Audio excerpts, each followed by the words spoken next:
just super frustrating. So much so that I dropped callmcp.ai so that way agents can connect to phone numbers or connect their phone numbers. And something that I've been working on in the back end of all of this stuff is one of the real reasons why we can't just give agents phone numbers is identity verification and people spam calling and running the numbers up. Just, you can't have that. It's big fines. So KYC and crypto don't usually go hand in hand.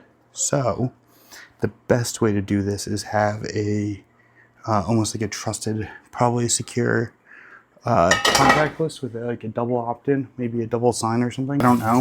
I feel like on these every new sessions, it's kind of annoying, which I do have new sessions on the other one, but I feel like the memory is fine. I also think approvals out of the box are just a nightmare.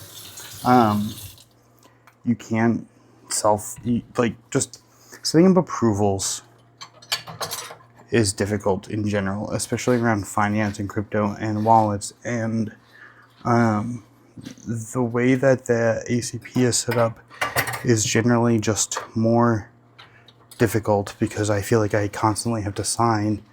And when you're setting it up, it takes a little bit, while the bigger ones have adopted, I guess, like a more intent. That's why when you look at Anthropic's agent grading or how they were routing it, it went through an LLM that classified it, which helped with the intent a little bit more than like a regex, because sometimes people just want to do things like, I think I was approving Python scripts to like, or I have to like always approve Dex Screener or things like that. And it's just like out of the box when you're setting up these types of systems, you want to find where it's generally difficult, especially with these approvals, and try and make it easy. Which it's hard. It's hard to do because there's,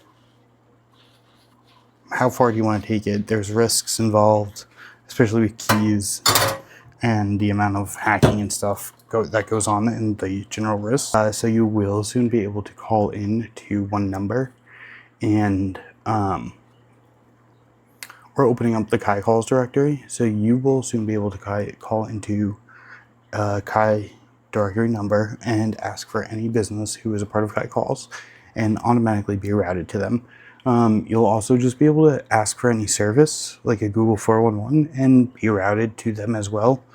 And it'll just kind of help speed up the process for everyone. So I'm excited to roll this out and see where it goes. We've been cooking a lot in the background. We've been unifying customer interfaces as well. So across text, calls, emails, or anything you kind of have connected inside of Kai calls, you will have one unified access view. So that way your messaging kind of gets smarter as you use it more and more, or as it kind of talks to the customer, or as the customer comes back, it'll help be part of the brain. Or you'll soon be able to connect your own brains into it. We already do support custom MCP tooling, but usually with the brains and how voice calling works, you need better lookups that are faster, that are going to make sense. And we may or may not know how your brain is structured.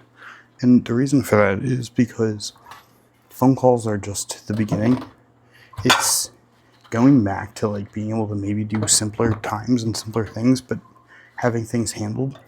I think when you look at the adoptions that LLMs and AI and agents and these little tools have had, I think when it first started, like they were incapable of a lot.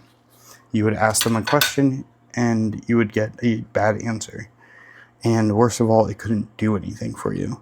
Now they can do stuff for you, but they're usually very sandboxed. I think that you need actual like harness systems, and that's why I built like a CMO harness over CMO like agent, because agents are, to me, reliant on prompts, while a harness comes pre-installed with tool sets or the ability to connect with them out of the box. You can just integrate. And that makes them way more ideal, in my opinion, than just a simple agent, because it's like working your own agent, have them attach this harness. It's like harnesses are the best way I can describe them are so like the Power Rangers when they all morph together, or like you enter into a robot body and all of a sudden you're like supercharged. And that's really like how these harnesses work. It's not like anything crazy. Most people get the approval layer wrong right now that I'm seeing, because they're approving with like at a non-intent level on boxes that are already sandboxed. Like if you're already giving me a sandbox, then just let it roam wild and free for a little bit before you get into the nitty gritty. It just says, hey, post to here, move it here in a structured workflow, without having the agent run, verify, look at the data before it even maybe pushes to that workflow, so you know it's going to be correct. Like when my agents post, I already know that they can successfully post. They've already made 1,000 pieces of content, snippets or whatever, and I can accept or reject it.